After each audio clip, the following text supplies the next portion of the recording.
Welcome to your daily dose of Poverty Proof, how the rich think differently and how you can train your brain for wealth.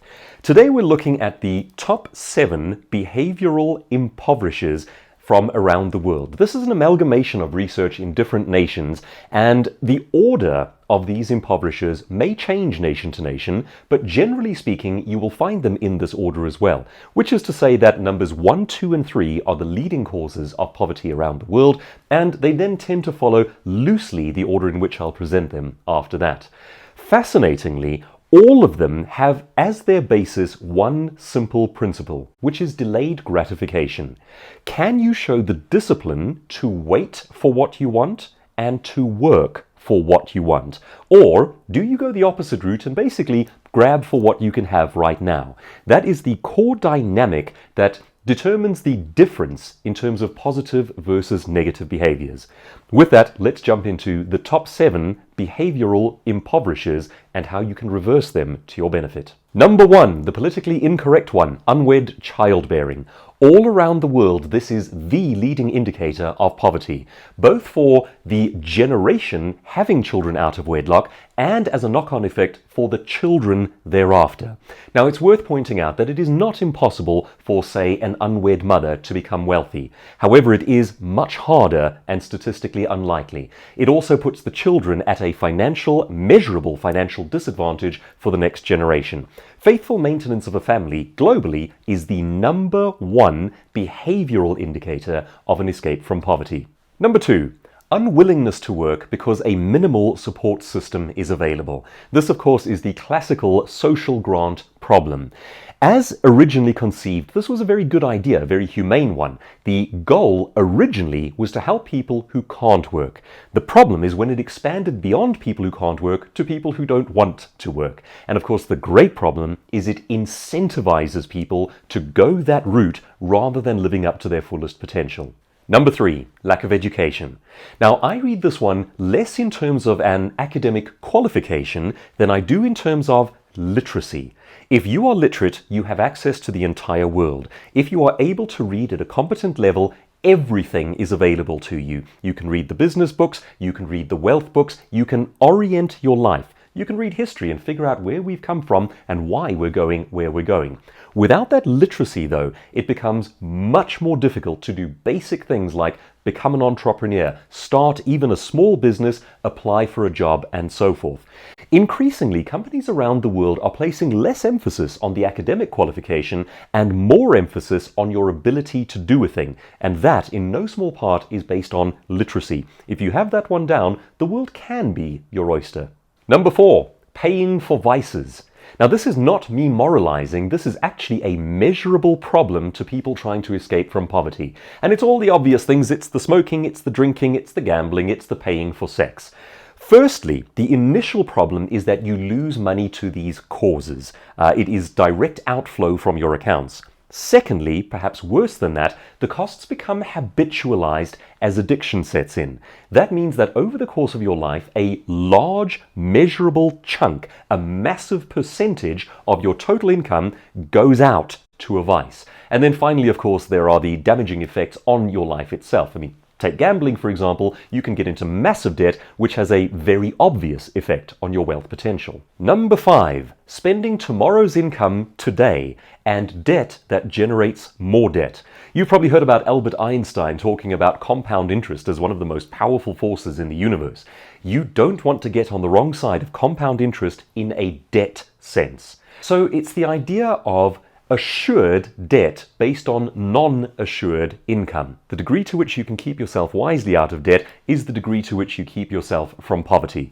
Now, a small amount of debt in manageable ways might be necessary as you build a business, but there's a principle worth keeping your eye on here. If, for example, you are launching a new business and you get funding capital, you get seed capital, somebody invests in you, you see a large amount of money coming in, that is not wealth. You have actually gone slightly backwards in the sense that that money has to be repaid. You only generate income at the point of sale. No new customers, no new sales, you are not getting wealthier. The money that you've gotten in terms of funding is actually a step backwards financially, even though potentially a necessary one. Number 6, a psychological idea. The belief that it is not your fault and not in your hands. This one is fascinating from the perspective that even when it's true, it's wrong. Allow me to explain what I mean by that one. You might find yourself in an impoverished scenario as a result of being hard done by someone else. And under such circumstances, you can legitimately claim that it is not your fault where you are. However, if you do not gift yourself with the return of that internal locus of control, if you don't completely take charge of your scenario, it doesn't matter that you can validly offer the excuse of having been victimized. You are still going to stay poor. So whether you are poverty-stricken as a result of circumstance or as a result of legitimate oppression, you are not serving yourself by seeing yourself as a victim. Returning the locus of control to your own ownership and taking charge of your life is the way to get out of that trap. And number 7, probably the one that most plagues young people. Self-sabotaging impulse behaviors. You get a little money in, you see something nice, you spend it.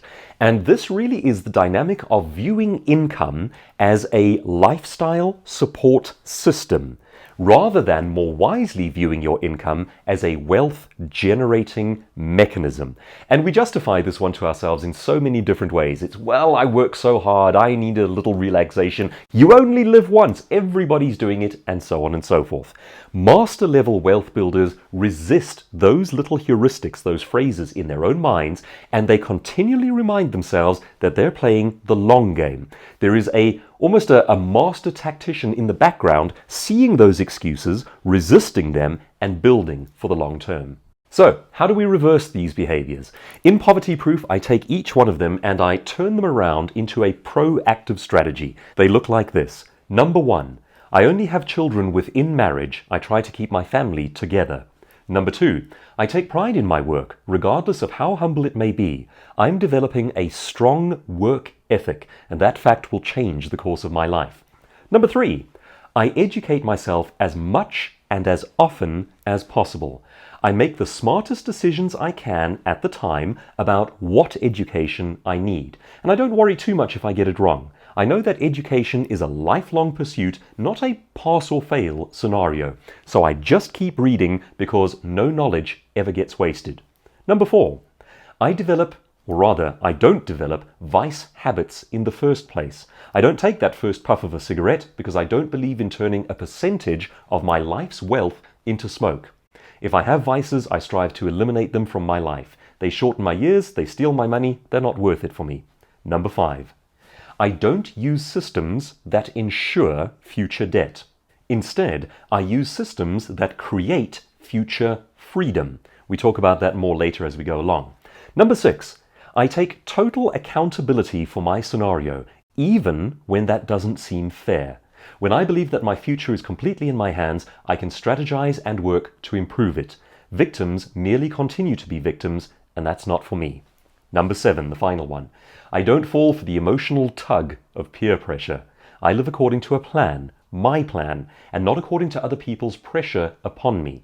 To live according to someone else's pressure is to be their slave, and I am no one's slave. So as you see again there, this is all about personal discipline and mastery over your own emotions, your own mind. It's about delayed gratification, working for what you want, planning for the long term, and resisting the things that pull you toward instant gratification. If you'd like to do Poverty Proof as a course, please visit futureselfacademy.com. You can download the ebook along with the accompanying videos in which I talk you through the concepts, present quizzes, and at the end you receive a certification of completion. Check out futureselfacademy.com. Invest in setting up your life and getting the trajectory right from the start.